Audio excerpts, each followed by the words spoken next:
Les bougies vacillaient, le gâteau était resté intact, et quand Lumi demanda à Cru si elle avait oublié leur anniversaire, il la regarda droit dans les yeux et dit « Non, je suis venu dire que je veux divorcer. » Elle n'a pas crié.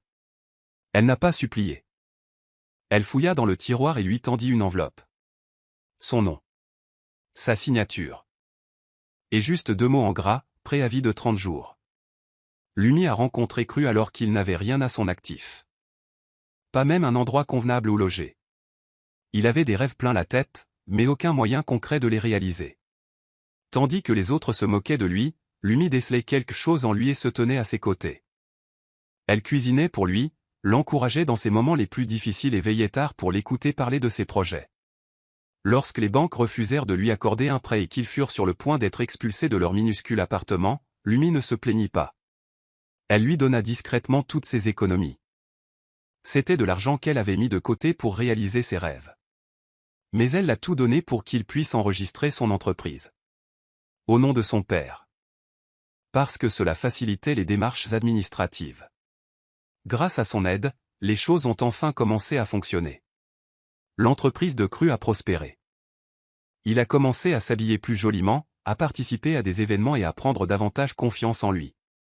Mais avec son succès, quelque chose d'autre a également grandi, son ego. Il commença à rentrer tard, à répondre aux appels en cachette et à trouver Lumi trop simple pour la vie qu'il désirait. La même femme qu'il avait soutenue dans ses pires moments se faisait maintenant accuser d'être la cause de son impuissance. Il ne se souvenait plus des nuits où elle sautait des repas pour qu'il puisse manger à sa faim. Il n'a pas parlé de la façon dont elle l'avait aidé à tout construire de A à Z. Au lieu de cela, il a prononcé des mots plus tranchants qu'un couteau. Elle le retenait. Lumi ne protesta pas. Elle se contenta d'observer et d'écouter. Car au fond d'elle-même, elle avait déjà commencé à voir qui il était vraiment. L'homme qu'elle aimait, soutenait et en qui elle avait confiance devenait peu à peu un étranger. Et tandis qu'il la croyait encore douce et inconsciente, Lumi préparait déjà quelque chose en secret, quelque chose qu'il ne verrait pas venir. Lumi s'était réveillée ce matin-là avec le sourire. C'était leur anniversaire. Un jour qu'elle n'oubliait jamais, même quand il l'oubliait. Elle passait des heures à nettoyer la maison, à décorer la salle à manger de lumière tamisée et de bougies, et à écouter la playlist sur laquelle ils dansaient quand tout était encore doux entre eux. Elle préparait sa soupe igusi préférée de A à Z, exactement comme il l'aimait, avec du poisson séché et de l'igname pilé. Elle portait même la robe couleur lit de vin qui, lui avait-il dit un jour, lui donnait une allure de reine. Elle le faisait avec soin, espérant que ce soir serait peut-être différent. Peut-être que cela pourrait lui rappeler qui ils étaient autrefois. La nourriture était chaude. La table était mise. Les bougies vacillaient doucement. Mais l'horloge continuait de tourner, sans message, sans appel, sans rien. Juste le silence. Finalement, vers 21h, elle entendit sa voiture s'engager dans l'allée. Son cœur battait plus vite, non pas par peur, mais par espoir. Elle rajusta sa robe, s'essuya les mains et sourit. Mais dès que la porte s'ouvrit, son sourire s'évanouit. Il ne la regarda même pas. Il entra directement, jeta ses clés sur le comptoir comme si de rien n'était, et poussa un long soupir. Lumi le salua gentiment et lui annonça que le dîner était prêt. Il ne répondit pas. Il la regarda, sans amour, ni même avec frustration, mais avec froideur. Puis, comme ça, il prononça 5 mots qui bouleversèrent tout. Ce soir, Lumi. J'en ai fini. Elle se figea. Au début, elle crut avoir mal entendu. Quoi, demanda-t-elle doucement, presque effrayée de répéter. Mais il n'a pas changé d'avis. Il voulait divorcer. Pas plus tard. Pas après avoir parlé. Pas demain. Ce soir. Aucune émotion. Aucune explication. Aucun souci. Ce n'était pas seulement une rupture. C'était comme un enterrement. La mort de tout ce qu'elle avait construit. Tout ce qu'elle avait espéré. La soupe refroidit. La lumière des bougies vacillait moins. La robe. La musique. Les décorations. Tout s'est transformé en plaisanterie. Tous ses efforts ont été réduits à néant en quelques secondes. Mais Lumi n'a pas pleuré. Pas cette fois. Car ce n'était pas seulement la fin d'un mariage. C'était le début de quelque chose d'autre. Lumi ne réagit pas comme Cru l'avait prévu. Il pensait qu'elle allait crier, tomber par terre, le supplier de rester ou pleurer comme elle le faisait avant. Mais Lumi ne cligna même pas des yeux. Elle restait là, calme, silencieuse et immobile. Ce qu'il ignorait, c'est que ses larmes avaient déjà séché depuis longtemps. Il y a quelques mois, elle avait commencé à remarquer les petites choses qui n'allaient pas. Elle avait trouvé des reçus au hasard dans la poche de sa veste. Des dîners coûteux dans des endroits où elle n'était jamais allée. Elle le lui demandait doucement, et il balayait l'idée d'un sourire. Il disait que c'était juste pour le travail. Mais les réunions d'affaires ne laissent pas de parfum sur votre chemise ni de taches de rouge à lèvres sur votre col. Pourtant, elle ne s'est pas battue. Elle n'a pas discuté. Elle se contentait d'observer. Chaque mensonge qu'il lui racontait était comme une nouvelle page d'un livre qu'elle écrivait, en silence. Non pas avec des mots, mais avec des actes.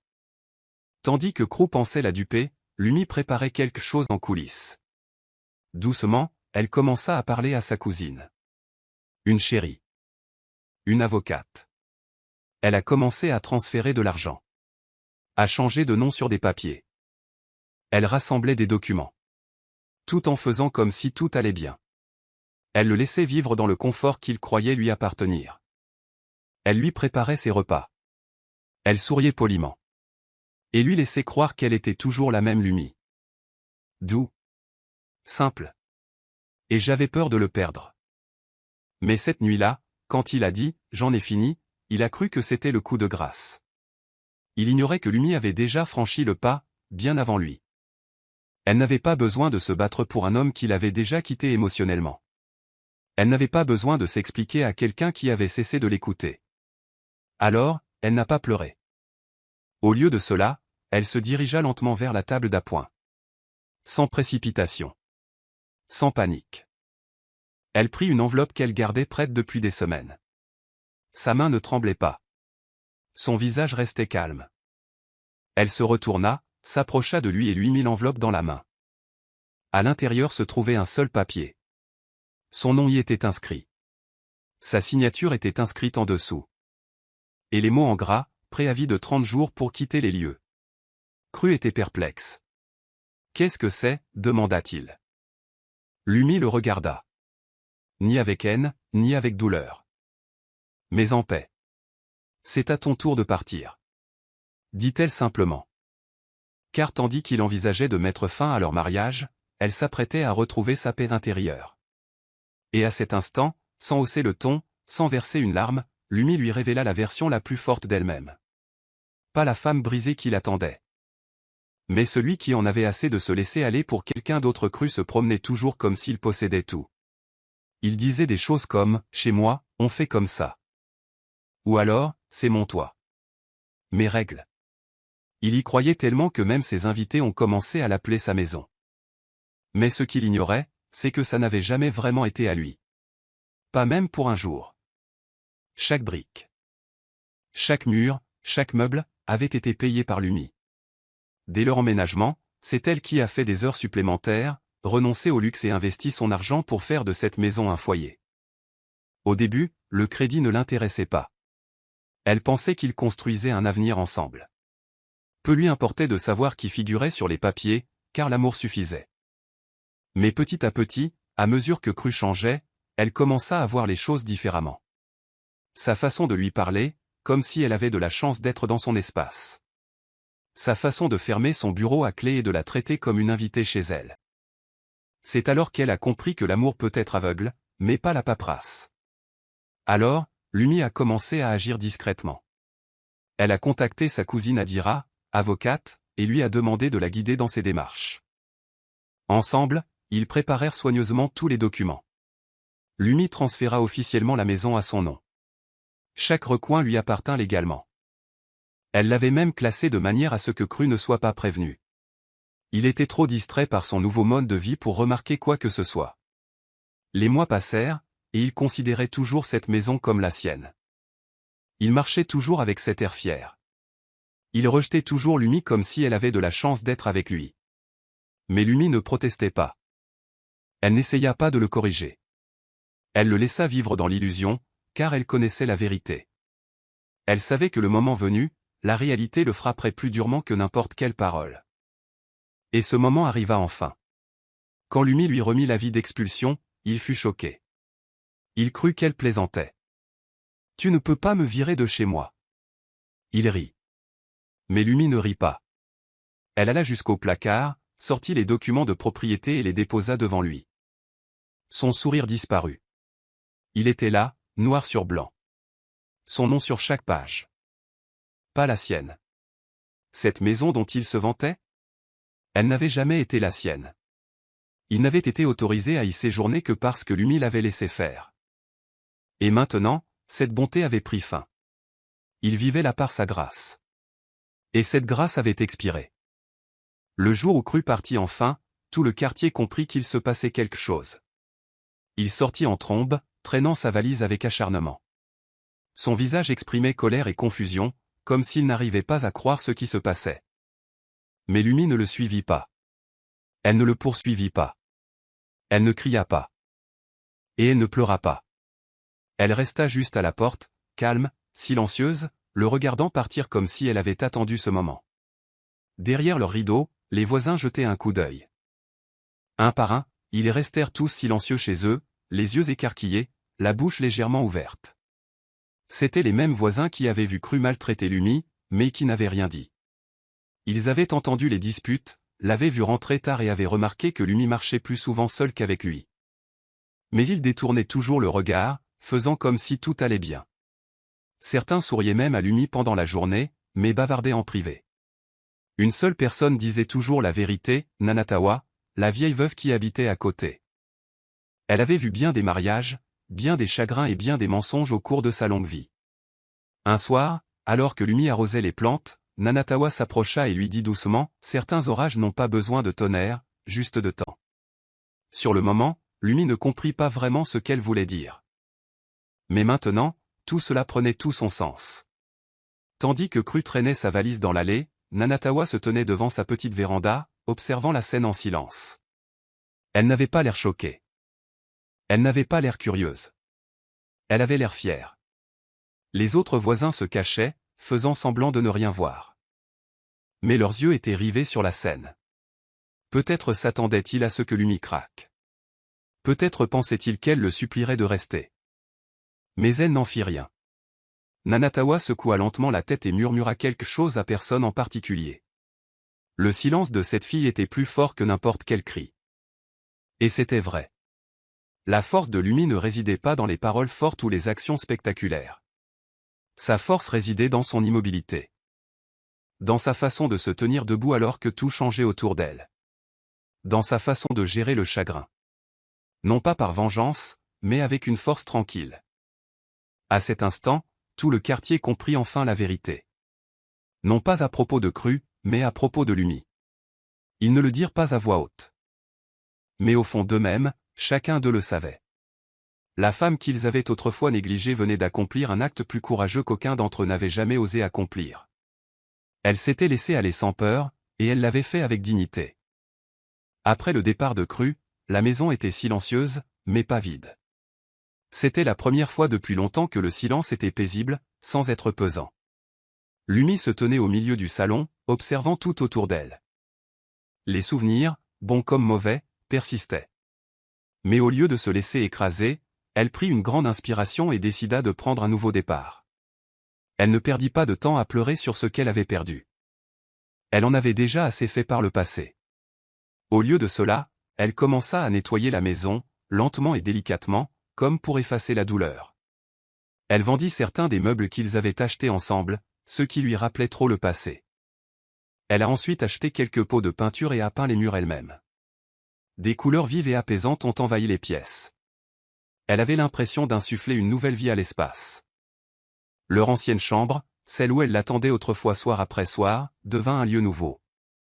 Lumi déplaça le lit et y apporta une table, une chaise et quelques échantillons de tissus qu'elle collectionnait discrètement depuis des mois. Elle transforma cette même pièce en atelier de création, un lieu où ses idées pouvaient germer, où sa douleur pouvait se transformer en quelque chose de beau. Elle ne voulait pas seulement avancer. Elle voulait construire quelque chose de significatif. C'est ainsi qu'elle a trouvé le nom, Second Brice. C'était plus qu'un simple nom pour sa nouvelle entreprise. C'était une promesse, une seconde chance, un nouveau départ. Elle a commencé modestement, créant des objets de décoration d'intérieur luxueux comme des coussins, des plaids et des décorations murales. Elle utilisait des couleurs qui lui étaient chères, des nuances de force, de guérison et de calme. Chaque achat la renforçait. Chaque vente était comme un morceau de son cœur qui se reconstituait. Elle a pris la douleur de son mariage brisé et l'a transposée dans sa création. Chaque larme versée a été intégrée à sa première collection. Il ne s'agissait pas seulement d'une question de business. Il s'agissait de guérison. Son travail a commencé à être remarqué. D'abord par quelques amis, puis par des inconnus en ligne. Ses créations étaient chaleureuses, authentiques et pleines d'âme. À son image. La rupture aurait pu être la fin de tout, mais Lumi ne l'a pas laissé faire. Elle en fit un commencement, une nouvelle vie, un souffle nouveau. Et cette fois, c'était la sienne, et seulement la sienne. Après avoir quitté la vie de Lumi, Cru crut entrer dans quelque chose de meilleur. Il avait de l'argent, une entreprise en plein essor et Soma, la femme pour laquelle il avait quitté Lumi. Tout semblait parfait au début, mais petit à petit, son monde idéal commença à s'écrouler. Tout commença par de petits problèmes dans l'entreprise. Les clients ont cessé d'appeler. Les projets ont été retardés. Les paiements ont disparu. Au début, il a accusé les autres. Mais il a vite découvert la vérité, Soma avait prélevé de l'argent sur leur compte commun sans le lui dire. Ni pour l'entreprise, ni pour eux. Juste pour elle. Elle avait menti, comme il l'avait fait autrefois. Et avant qu'il puisse l'arrêter, elle avait disparu. Elle avait vidé son compte, laissé des factures impayées et disparu. Que restait-il à Cru? Des dettes, des investisseurs mécontents et des documents judiciaires. Son entreprise s'effondrait. Son téléphone ne sonnait plus. Sans amis, sans argent et sans personne pour l'aider. N'ayant nulle part où aller, Cru est retourné à l'endroit qu'il considérait autrefois comme son foyer, la maison de Lumi. La même maison qu'il avait autrefois revendiquée comme sienne. Il se tenait dehors, fatigué, brisé et désespéré. Lorsque Lumi ouvrit la porte, il la regarda d'un regard suppliant. « J'ai juste besoin de quelques nuits, dit-il doucement. Le temps que je me remette sur pied, le regarda Lumi. Pas avec colère. Même pas avec pitié. Juste avec une force calme. Elle n'éleva pas la voix. Elle ne posa pas de questions. Elle se retourna simplement, entra et revint avec une brochure. Elle la lui tendit doucement. Voici une liste de refuges.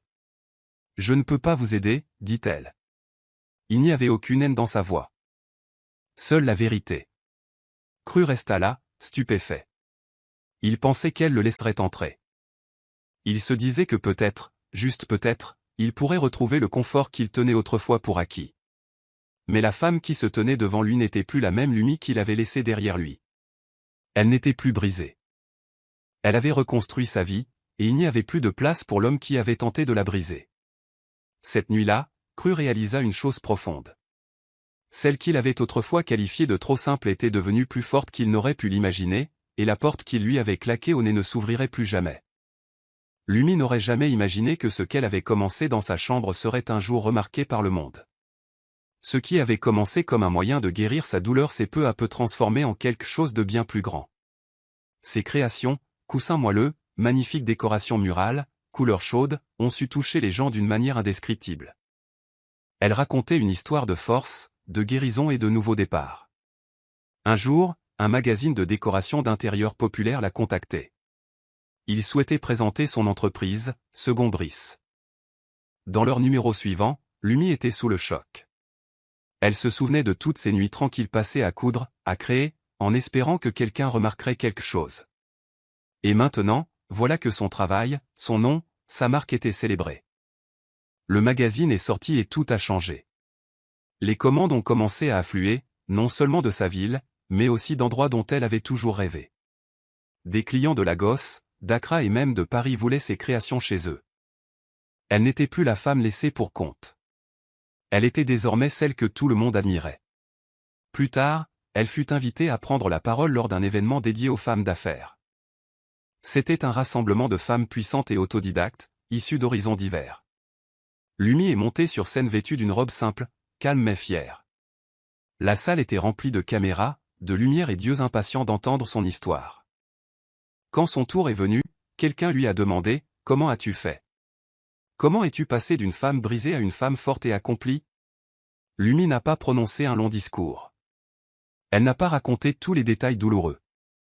Elle a juste regardé la foule, a souri doucement et a dit « Il m'a laissé vide. » Je me suis senti déterminé. Le silence s'est installé dans la salle. Non pas parce que son histoire était bruyante, mais parce qu'elle était vraie. Ces mots ont touché le cœur. Elle ne s'est pas faite passer pour une héroïne. Elle a simplement dit sa vérité. Et cette vérité a inspiré tout le monde. Après l'événement, les gens sont venus la serrer dans leurs bras, la remercier, lui dire combien ses mots avaient du sens. Elle n'était plus seulement Lumi, du film « Le mariage brisé ». Elle était Lumi, la bâtisseuse de sa propre vie, la femme qui a transformé un chagrin d'amour en marque de fabrique. Ce jour-là, sur scène, elle n'a pas seulement partagé son succès. Elle a partagé sa force. Ce faisant, elle aida d'autres à trouver la leur. Lumi avait parcouru un long chemin, et sa maison ne lui semblait plus un lieu de souffrance. Elle était désormais emplie de lumière, de chaleur et de paix. Après des mois de dur labeur, elle a finalement décidé qu'il était temps d'ouvrir à nouveau ses portes. Non pas pour l'équipage, ni pour le passé, mais pour un nouveau chapitre. Elle a organisé une pendaison de crémaillère, non seulement pour célébrer, mais aussi pour symboliser ce que la guérison et le travail acharné pouvaient donner.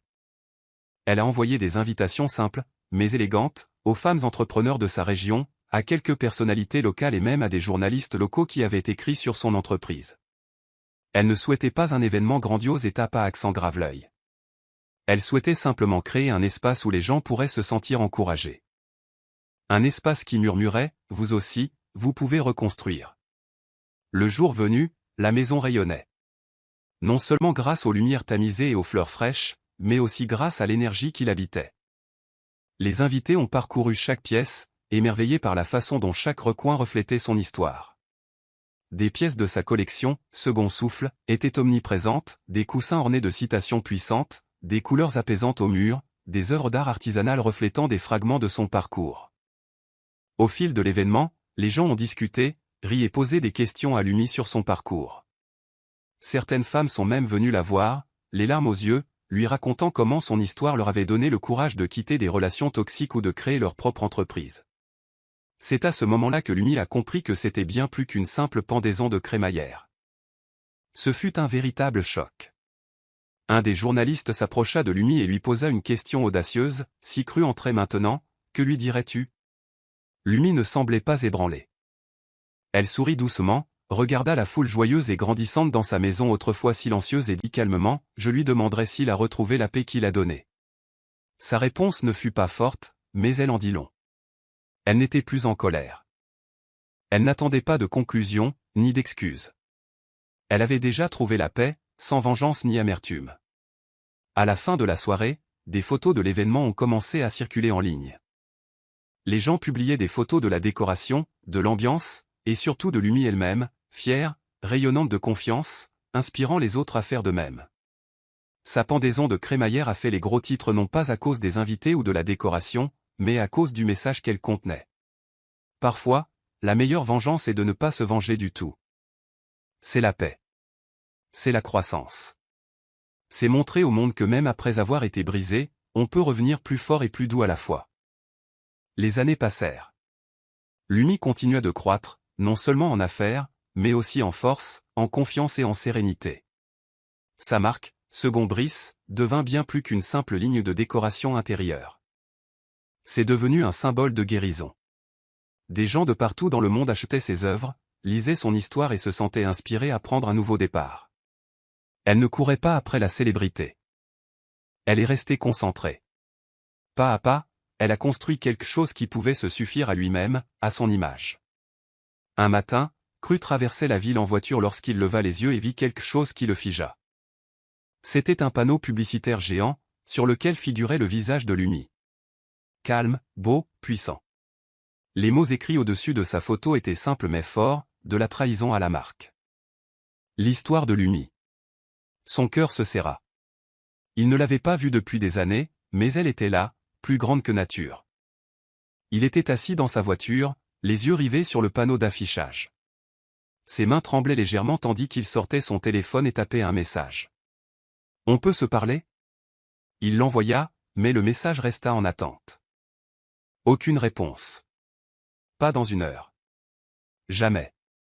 Ce que Cru ignorait, c'est que Lumi avait déjà eu toutes les conversations nécessaires avec elle-même. Elle n'avait pas besoin d'excuses pour passer à autre chose. Elle n'avait pas besoin de réponse. Elle avait déjà tourné la page. Son silence n'était pas froid. Il était clair. Elle en avait fini. Il n'y avait plus rien à dire. Elle avait pleuré, guéri et s'était reconstruite à partir de zéro. La femme dont Cru avait cru qu'elle le retenait était devenue quelqu'un qu'elle-même n'avait pas encore pleinement imaginé. Elle n'avait pas besoin de le briser pour s'élever. Il lui suffisait de se construire elle-même. Au final, c'est Lumi qui est devenue l'histoire. Pas le chagrin, ni la trahison. Non pas celle qui a perdu, mais celle qui s'est trouvée. Et pour ceux qui doutaient d'elle, son succès n'était pas un appel à la vengeance. Il murmurait simplement la vérité. Elle n'était pas la fin de son chapitre. Elle était le début du sien. S'ils s'en vont en pensant t'avoir anéanti, que ta croissance soit la réponse qu'ils n'attendaient pas. Ne courez pas après la fin. Soyez le retour. Soyez le chapitre. Identifiez quelqu'un qui a transformé sa douleur en force. Partagez ceci si le silence vous a rendu plus fort. Votre éclat est votre plus belle réponse.